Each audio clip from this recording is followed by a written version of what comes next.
नमस्कार दोस्तों, स्वागत है आपका क्रेजी क्रिप्टो मिंटू में। आज हम बात करेंगे यूएफओ गेमिंग। इसके बारे में देखते हैं क्या है, कैसा है और आगे क्या कुछ इससे हमें मिल सकता है या सिर्फ यूं ही हवा ही है। चलिए कोई नहीं, आज आपको डिटेल में बताते हैं। लेकिन एक चीज़ और मैं आपको कंफर्म करना चाहूँगा कि देखिए, ज़्यादा डिटेल में बताऊँगा तो वीडियो फिर 2 घंटे का हो जाएगा।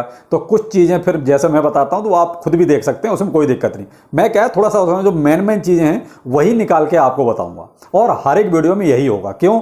वीडियो फिर वो कहता है 18-20 मिनट का होता तो भी फिर आप लोग कंप्लेंट कर रहे हो सर छोटा कीजिए। तो छोटा करने के लिए मेरे पास यही चारा और कोई चारा नहीं है। चलिए, यूएफओ गेमिंग। देखिए साहब, गेमिंग से ही एक तरह से वो क्लियर हो गया कि साहब गेमिंग का कोई प्रोजेक्ट है। और मेन चीज़ है कि ये जो गेमिंग का प्रोजेक्ट है ये है डिसेंट्रलाइज, यानी कि कोई दखलंदाजी नहीं। भाई सेंट्रलाइज में दखलंदाजी होती है, किसी न किसी के ऊपर लगाम रहती है। डिसेंट्रलाइज का मतलब है कि आप नो प्रॉब्लम, सब कुछ ठीक है, यानी आप अपने हिसाब से, आप अपनी मर्जी के मालिक हैं, जैसे मर्जी आप उसको खेलिए, कुछ भी कीजिए। दूसरा इसमें जो मेन चीज़ है वो है प्ले टू अर्न, यानी कि आप खेलो भी और अर्न भी करो।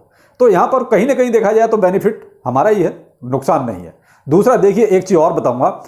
देखिए, कॉइन छोटा है, आप ये कहें कि अभी कोई बहुत ज़्यादा हाइप वाला कॉइन है तो हम ज़्यादा ऐसा कुछ वो समझ बैठ के जैसे सिवा इनू, नहीं वो चीज़ नहीं है साहब। देखिए बीच में तो बिल्कुल ऐसे लगाता है, ये वो कहता है मृत अवस्था, यानी बिल्कुल डेड टाइप का, यानी कोई हलचल ही नहीं, कुछ नहीं। लेकिन हाँ, अब ये है कि जैसे जैसे वो कहता है मेटावर्स, एनएफटी और गेम्स का जो जमाना आया, उसमें कहीं ना कहीं इसमें हलचल पैदा हो गई।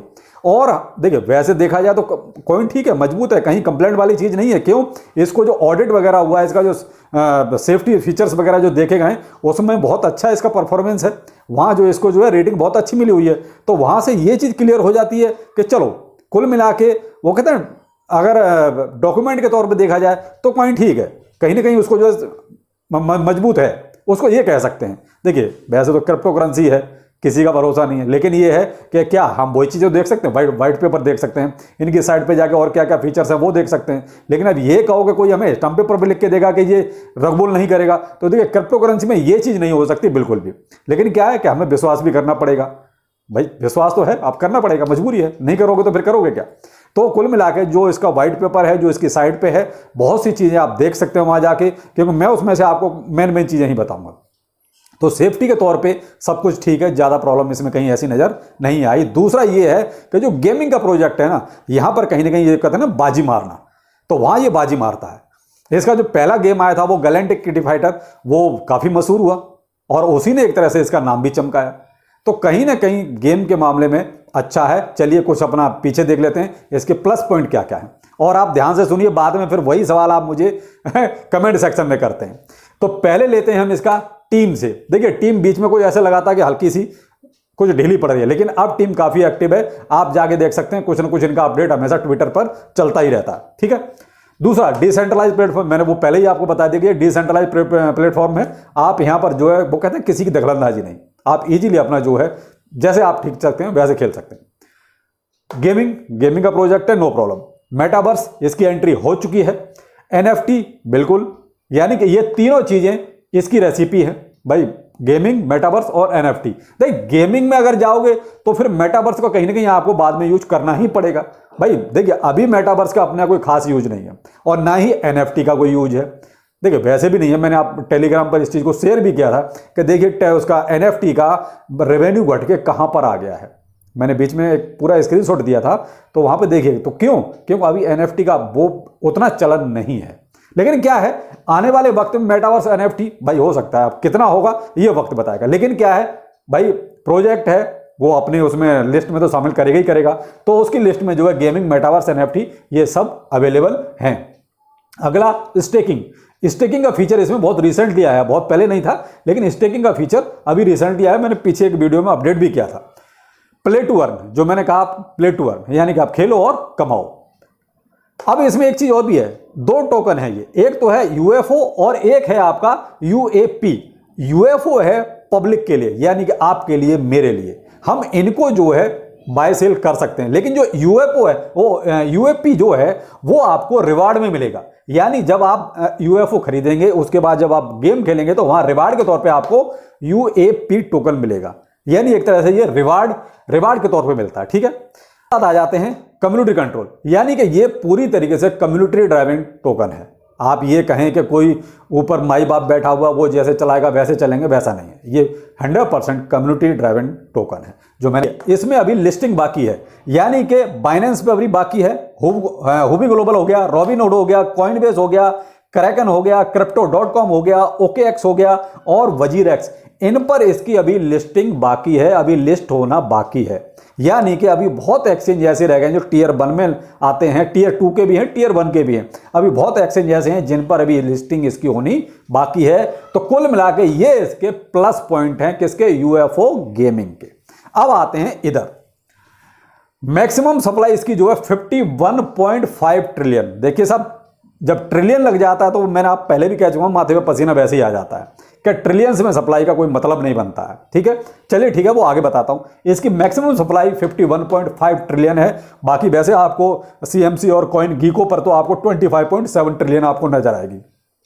ठीक है, लेकिन वैसे इसकी 51.5 ट्रिलियन। ठीक है, अब इसमें उन्होंने क्या किया, इनिशियल स्टेज में 50% तो एक तरह से कम्युनिटी के लिए कर दी और 50% इन्होंने हमेशा के लिए बर्न कर दी, यानी कि अब इसका आधा ही रह गया। ठीक, यानी ये 50% और 50% इनिशियल स्टेज में ही हो गया जो होना था। अब आपके पास जो सप्लाई बची वो बची है 25.7 ट्रिलियन और ये पूरी की पूरी सर्कुलेशन में है, कुछ भी और आना बाकी नहीं है। यानी 25.7 ट्रिलियन मेरे पास है, आपके पास है, बड़ी बड़ी वेल्स के पास है, जो भी है, यानी कि सारा का सारा माल मार्केट में है, पीछे कुछ बचा नहीं है। जो इसमें से 50% था वो बर्न कर दिया गया है। तो जो टोटल सप्लाई बाकी बची वो सब की सब मार्केट में है, कुछ भी और अब आना बाकी नहीं है। रैंक अभी जो चल रही है वो 339 की चल रही है। अब यहां पर जो सवाल पैदा होता है वो ये होता है, क्या ये अपने ऑल टाइम हाई को भी टच करेगा? जो इसका ऑल टाइम हाई था 0.4x055 डॉलर में, और वहां से अभी ये 95% लगभग नीचे है इसका प्राइस। तो अब सवाल वही पैदा होता है, क्या टच करेगा? देखिए, जो इसके ये जो अपने यूज केस हैं, देखिए वैसे अगर देखा जाए, जैसे शिबा इनू का यूज केस है पेमेंट सिस्टम में जाना या ब्लॉकचेन लाना या वो कहते हैं स्वैप, तो ऐसा इसमें कोई भी यूज केस नहीं है। लेकिन जो सबसे बड़ा इसका जो काम है वो है गेमिंग वाला। ये गेमिंग का ऐसा है जो लगभग जो कहते हैं ना कि अंडर 18 एज लगभग सभी तो गेम के इंटरेस्टेड हैं। तो कहीं ना कहीं ये गेम जो है ना इसको ऊपर लेके जाएगा। बाकी मैंने कहा ना, इसका जैसे ब्लॉकचेन या स्वैप या और कोई चीजें ऐसी, वो चीजें इसमें अभी ना है और ना ही कोई प्लानिंग में है। लेकिन जो गेमिंग, मेटावर्स, NFT, ये आने वाले वक्त में ऊपर इसको ले जा सकते हैं। ये इसमें एक चीज देखने वाली है। ये आपको कहां कहां मिलेगा? get.io पर मिलेगा, एल बैंक पर मिलेगा, यूनिस्वैप पे मिलेगा, कूकॉइन पर मिलेगा, बिट मार्ट पर मिलेगा, MEXC पे मिलेगा, बिट ट्रू पर मिलेगा और इंडिया में सन क्रिप्टो पर मिलेगा। तो यहां पर आपको ये टोकन मिलेगा और इन पर अभी लिस्ट होना बाकी है। ये डिफरेंस थोड़ा समझ कर रखना। अब मैं कहता हूं कि अब ऑल टाइम हाई इसका भी 90% ये नीचे है ऑल टाइम हाई जो था उससे। अभी करंट में जो प्राइस चल रहा है वो 0.5x0 to $1 में चल रहा है। ठीक है, तो 5 टाइम 0 और ये 4 टाइम 0, यानी कि एक जीरो का फर्क है। यानी कि तो वही 95% नीचे आ गया, यानी एक जीरो का फर्क है। अब अगर मैं INR में बताता हूं तो 0.3 टाइम 017 आज की डेट में रुपए में चल रहा है। तो अब इससे हम कितनी उम्मीद करें कि ये हमें कितना प्रॉफिट दे सकता है? देखिए साहब, अगर प्रोजेक्ट वाइज अगर मैं आपको चीज बताऊं तो प्रोजेक्ट में मुझे कोई खास ऐसी कमी नजर नहीं आती।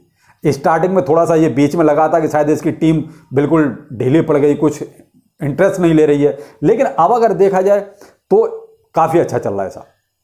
और आने वाले वक्त में देखिए, अगर जो हिसाब इसका चल रहा है उस हिसाब से तो बहुत अच्छा चलता ही रहेगा। आप ये कहो कि इसमें कोई ज्यादा उथल पुथल होगी, ऐसा नहीं है। क्यों? क्योंकि सप्लाई सारी की सारी मार्केट में है। सप्लाई इसकी आनी हो पीछे से तो ऐसा लगता है कि मार्केट डंप भी हो सकता है, लेकिन अब सप्लाई सारी मार्केट में, यानी आपके पास, मेरे पास। अगर डंप करेंगे तो मैं करूंगा या आप करेंगे या बड़ी बड़ी वेल्स करेंगी। भाई डंप वही कर सकते हैं, भाई जिसके पास ज्यादा सप्लाई होगी वही प्राइस को नीचे ला सकता है। बाकी ये को डेवलपर्स इसमें कुछ कर सकते हैं, वो नहीं कर सकते। क्यों? उनके पास कुछ नहीं है, जो कुछ है सारा मार्केट में है। तो ये भी इसका एक प्लस पॉइंट है। कैसा आप डेवलपर्स नहीं ज़्यादा कुछ करते, लवलीनू जैसे देख लो ना, लवलीनू के तो डेवलपर ही सब कुछ करते हैं, वो प्राइस को भी ऊपर लेके जाते हैं और डंप भी वही करते हैं। तो इसमें ऐसा कोई सीन नहीं है। तो कुल मिला के देखा जाए तो वो कहते हैं ना कि अगर प्रोजेक्ट वाइज देखा जाए तो 80% प्लस और 20% ही हम कहीं माइनस मान सकते हैं। जो कहते हैं ना कि इसमें और कोई वैसा यूज किया, जैसे पेमेंट सिस्टम में शामिल ब्लॉकचेन या आपका कोई स्वैप वगैरह, वो उसमें इस टाइप के अपडेट नहीं है। तो यही हम थोड़ा मान सकते हैं भाई 20% यूज केस के मामले में। बाकी 80% देखिए, ज़्यादा 80% तो प्लस है। तो उस हिसाब से प्रोजेक्ट देखिए ठीक है, आप एक छोटा सा अमाउंट इन्वेस्ट करने के बारे में सोच सकते हैं। बाकी अगर मुझसे अगर पूछो तो देखिए, मैंने 1200 रुपये का बहुत पहले लिया था, अभी इसमें कोई हाल फिलहाल मैंने इन्वेस्टमेंट नहीं किया है, लेकिन 1200 रुपये का मैंने बहुत पहले लिया था और वो मेरा आज भी इन्वेस्ट वैसे का वैसे ही पड़ा हुआ है। अब तो खैर नीचे है, डाउन में है भाई, सीधी सी बात है, मैं आपको खुल के बोल रहा हूँ कि वो मेरा भी डाउन में है। लेकिन मैंने लिया इसलिए कि अगर चला जाएगा तो नो प्रॉब्लम, मुझे कोई प्रॉब्लम नहीं है। अब मैं हमेशा कहता हूं क्रिप्टो करेंसी में अगर इन्वेस्ट करना है तो सबसे पहले बात तो आप ये सोचिए कि अगर मेरा अमाउंट चला जाएगा तो मुझे कोई परेशानी नहीं होगी। बस 100 की एक बात, 100% रिस्क तो वो है कि मैंने तो 100% रिस्क लेके 1200 रुपए का बहुत पहले लिया था और तब से लेके इसको ऐसे ही छोड़ रखा है। कभी कभार देख लेता हूं और सन क्रिप्टो पर मैंने ये लेके डाल रखा है। तो जब कभी होगा तब देखी जाएगी, नहीं तो अगर 1200 रुपये है चला जाएगा चला जाएगा। तो वो है कि इन्वेस्ट करना है तो इस तरीके से कीजिए कि चला गया तो नो प्रॉब्लम। फिर ये नहीं कि 1000-1200 के लिए आप माथा पकड़ के बैठ जाओ, वो मत करना। करना चाहते हो तो आप कर सकते हो, बाकी मर्जी आपकी है, डिसीजन आपका है। लेकिन मेरे हिसाब से प्रोजेक्ट देखिए, जब मैंने 1200 रुपये इन्वेस्ट करके छोड़ रखा है, बाकी आपकी मर्जी, आप क्या करना चाहते हैं। लेकिन अब मैं ये कहूँगा बुल रन में ये क्या कर सकता है, बुल रन में क्या हो सकता है इसमें। देखिए धीरे धीरे जो जैसा मार्केट चल रहा है वैसा ये भी चलेगा, लेकिन बुल रन में मैं 3 से 5 पैसे तक की उम्मीद करके चलता हूं कि ये 3 से 5 पैसे तक जा सकता है। अब वो बुल रन आपका चाहे 24 में आए या 25 में आए या आपका 23 में आए, आपका जब भी बुल रन आएगा तो मुझे ये उम्मीद है कि ये 3 से लेके 5 पैसे तक जा सकता है भाई, इससे ज्यादा नहीं। मुझे बुल रन की है कि बुल रन में शायद जो है 3 से 5 पैसे तक चला जाए। अब वो बुल रन आपका देख लीजिए कब आएगा। तो इसीलिए मैंने जो है इसमें 1200 रुपए का इन्वेस्ट करके छोड़ रखा है। मिलेगा तो बहुत कुछ मिलेगा, चला जाएगा तो नो प्रॉब्लम। तो अब आप देख लीजिए आपको क्या ठीक लगता है। बाकी मेरे हिसाब से प्रोजेक्ट ठीक है, ये मेरा ओपिनियन है। आपको जो ठीक लगे वो कर सकते हैं, क्योंकि पैसा आपका है तो नफा नुकसान भी आपका ही होगा, सोचना भी आपको पड़ेगा। तो चलिए फिर मिलते हैं किसी नए प्रोजेक्ट के साथ। नमस्कार।